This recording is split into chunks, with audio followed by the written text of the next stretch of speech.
കൽപ്പനയുടെ അമ്മയാണെങ്കിൽ എല്ലാം ഒരുമാതിരി ഭയങ്കര പ്ലസന്റ് ആയിട്ട്. കാരണം വെച്ചാൽ അമ്മയുടെ നേച്ചർ വളരെ സോഫ്റ്റാണ് അമ്മ.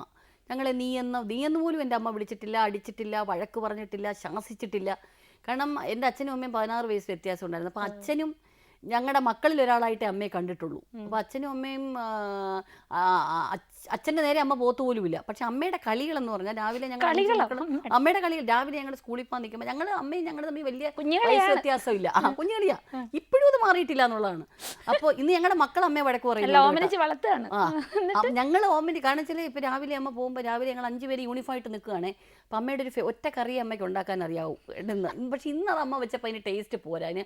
അമ്മ പറയണത് നിങ്ങൾ പല നാട്ടിൽ പോയി പലതും ഉള്ളൂ. ഉരുളക്കിഴങ്ങും ഉള്ളിയും കൂടെ മഞ്ഞപ്പൊടി ഇട്ടിട്ട് ഒരു പ്രത്യേകതരം കറി, മഞ്ഞ കളറിൽ പച്ചമുളക് കീറിയിട്ട്. ഇതിനമ്മ എന്നും ഉള്ളി തൊലിച്ചിട്ട് ഈ ഉള്ളിത്തൊലി കയ്യിലെടുത്ത് പറത്തും. എന്നും പറന്നിട്ട് അമ്മയുടെ മൂക്കിൽ, വലിയ മൂക്കല്ലേ, മൂക്കിൽ ഇവിടെയൊക്കെ വന്ന് ഒട്ടും. എനിക്കൊന്ന് മൂക്കിൽ ഒട്ടത്തക്കോണം അമ്മ അത് ഊരും. അച്ഛൻ അവിടെ വന്നോട്ട് അമ്മിണി എന്ന് വിളിക്കും. ഞാൻ അങ്ങനെയാണ് എൻ്റെ അമ്മയെ ഞങ്ങൾ പേര് വിളിച്ച് ശീലിച്ച. അമ്മിണി എന്തോന്ന് ചേട്ടാ നീ ചോദിച്ചോണേ.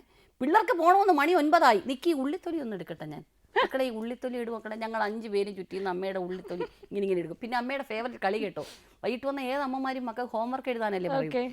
അമ്മ അവിടെ മക്കളെ നമുക്ക് കളിക്കാം എന്നിട്ട് ഇരുന്നിട്ട് ഈ അമ്മയുടെ വീട്ടിലെ വേഷം ജുബ്ബയും അച്ഛൻ്റെ ജുബ്ബയും മുണ്ടുവാണേ. ഈ പൈസ ഇല്ലേ, പൈസ എടുത്ത് അമ്മ എന്ത് ചെയ്യുന്നറിയാം, ഇങ്ങനെ പരത്തി വെക്കുമ്പോൾ എന്ന് വെച്ചാൽ അതിനകത്ത് ഈച്ച വന്നിരിക്കും. ഈച്ച ഏത് പൈസയിലിരിക്കുന്നോ അവർക്ക് ഈ ഫുൾ പൈസ എടുക്കാന്ന്. അപ്പം അമ്മയുടെ പൈസയിൽ ഈച്ച കറക്റ്റ് വന്നിരിക്കും. പഞ്ചസാര എടുത്ത് വായിലെടുത്ത് നക്കിയിട്ട് വെക്കും. ഇത് ഞാനാ കണ്ടുപിടിച്ചത്. ഇതൊക്കെയാണ് അമ്മ. ഇത് ഞങ്ങളുടെ മക്കളോട് ഇറങ്ങിയപ്പോൾ കള്ളത്തരം പറയണ്ട ഏട്ടാ, കള്ളത്തരം വേണ്ട, പഞ്ചസാരയിട്ട് നക്കി വെച്ചിരിക്കുകയെന്ന് എൻ്റെ മോള് കണ്ടുപിടിച്ചു. അവൻ വേണം അമ്മ. ഇന്ന് ഞങ്ങളുടെ മക്കളുമായിട്ട് കളിയാണ് അമ്മ. അപ്പോൾ അതുകൊണ്ട് ആ ഒരു സെൻസ് ഞങ്ങൾക്ക് മനസ്സിലായത് കൊണ്ട് തന്നെ ഏത് സിറ്റുവേഷനിലും ഞാനും അതെ മിക്കവാറും അതിൽ ഹ്യൂമർ കാണാനേ നോക്കാറുള്ളൂ. അപ്പോൾ അതൊക്കെ കൊണ്ടായിരിക്കാൻ തോന്നുന്നു.